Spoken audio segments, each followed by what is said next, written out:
She warned them to stay out. They didn't listen, so she made sure they'd never try again. Eleanor Vance had worked hard for everything she owned. At 42, she was proud of her home, a lovely two-level house in Chandler, Arizona. Her backyard was her quiet place. Palm trees lined the fence, and in the middle was her treasure, a clean, well-kept pool. She didn't like to boast, but she had every right to be happy. She bought the house alone, with no help, just years of saving and smart choices. Her neighborhood was mostly families, some friendly, some distant. Eleanor didn't care. She just wanted peace. But that peace didn't last. The first time it happened, she ignored it. One Saturday, she came home and saw wet footprints leading from her backyard gate to the sidewalk. At first, she thought it was a worker. Then she spotted a soaked towel tossed over her fence. She checked the pool. The water was lower. Her float was moved. A half-empty soda can sat on her chair. Someone had been in her yard. She tried to stay calm. Maybe it was a mistake. Maybe a kid had climbed the fence and run off. But when she asked her neighbors, they just shrugged. Probably just kids, one woman said, laughing. You know how they act. Another neighbor, a man in his 50s, barely looked up from his car. They're just having fun. You've got a nice pool, Ms. Vance. People notice. The way he said it upset her, but she let it go. She tightened the lock on her gate, hoping it wouldn't happen again. But it did. A week later, she was inside when she heard splashing. At first, she thought it was the pool filter. Then laughter. She looked outside.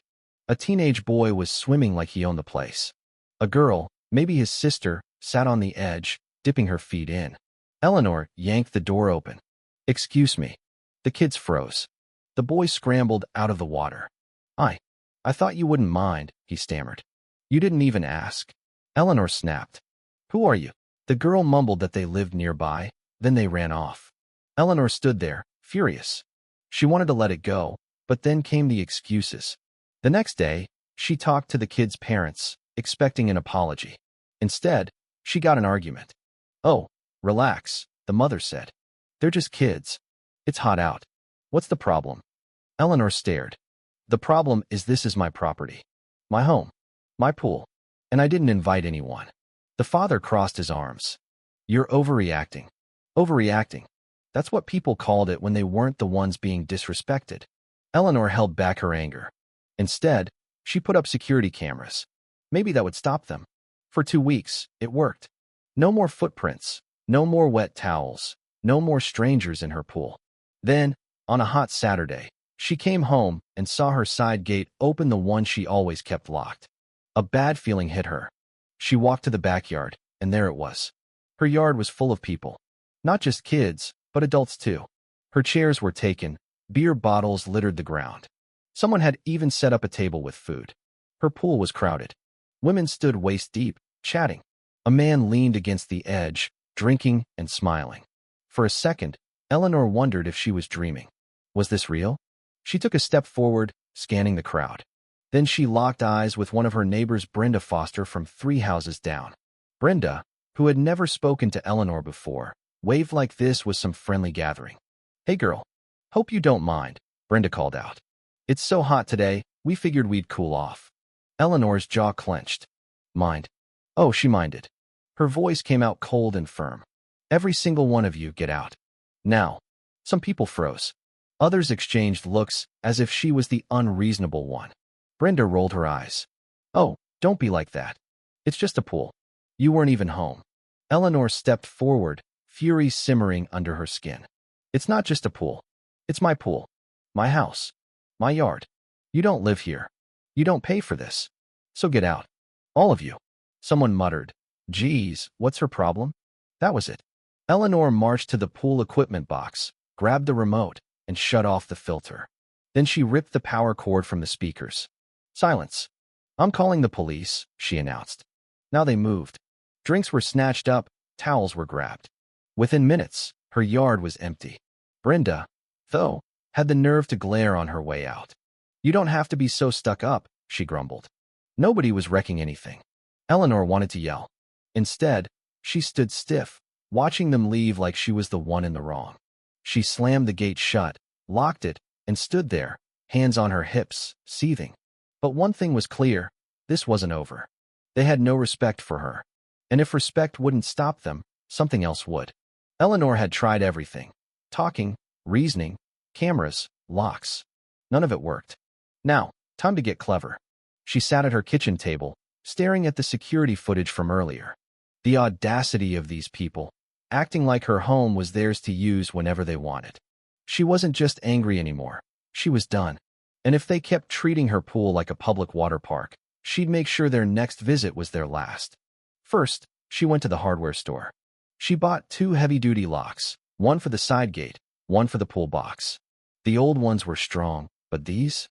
Unbreakable. Next, she went online and ordered a special chemical for her pool.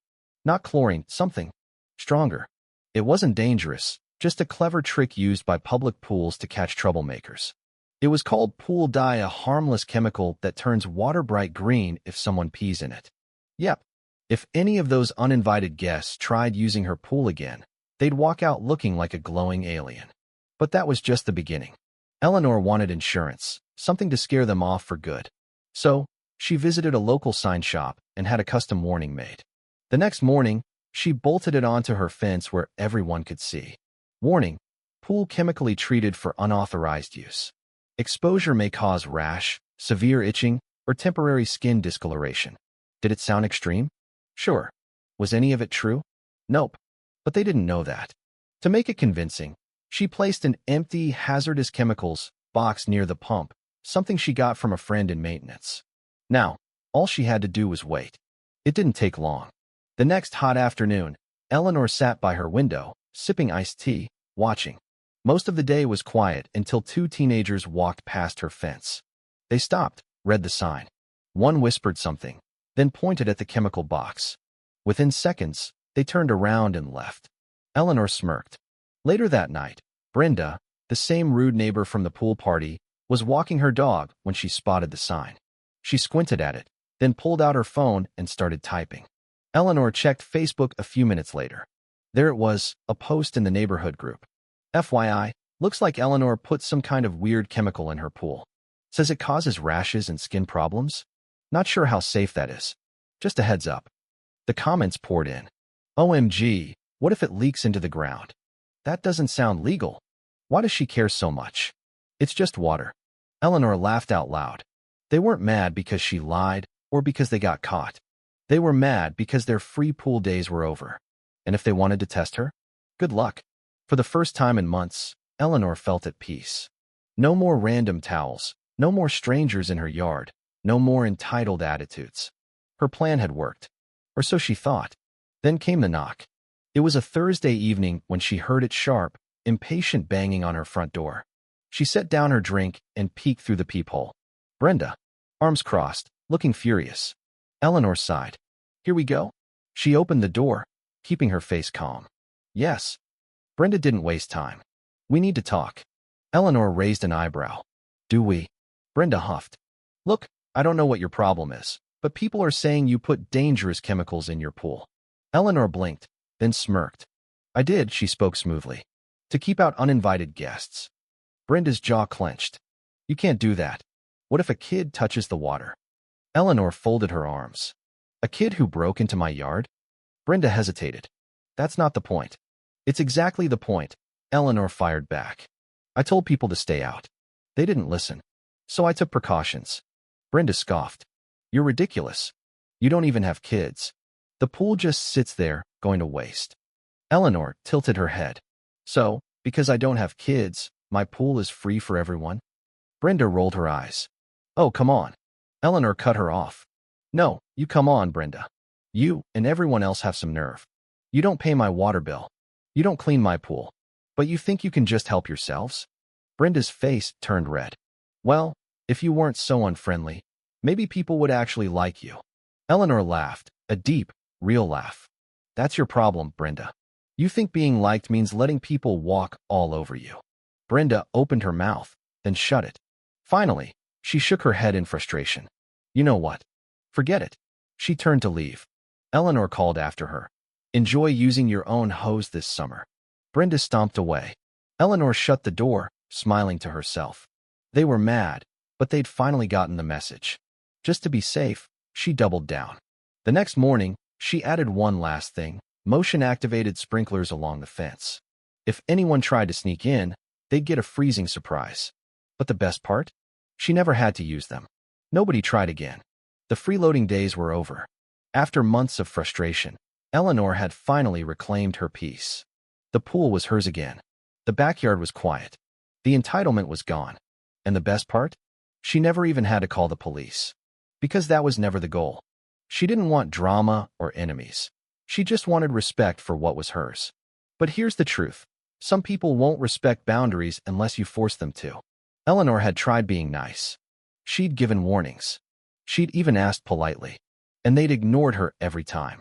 But the second she fought back, they backed off. Because at the end of the day, people will take as much as you let them. It doesn't matter if it's your time, your space, your energy, or even your damn swimming pool. If you don't set boundaries, someone will walk all over you. So, was Eleanor petty? Maybe. Was she wrong? Not even a little. What about you? Have you ever had to stand your ground when people try to take advantage? Or better yet, how would you have handled this? Drop a comment below and let's talk about it. And if you like this story, don't forget to like, subscribe, and hit that notification bell for more. Thanks for watching, and remember, respect is earned, not given.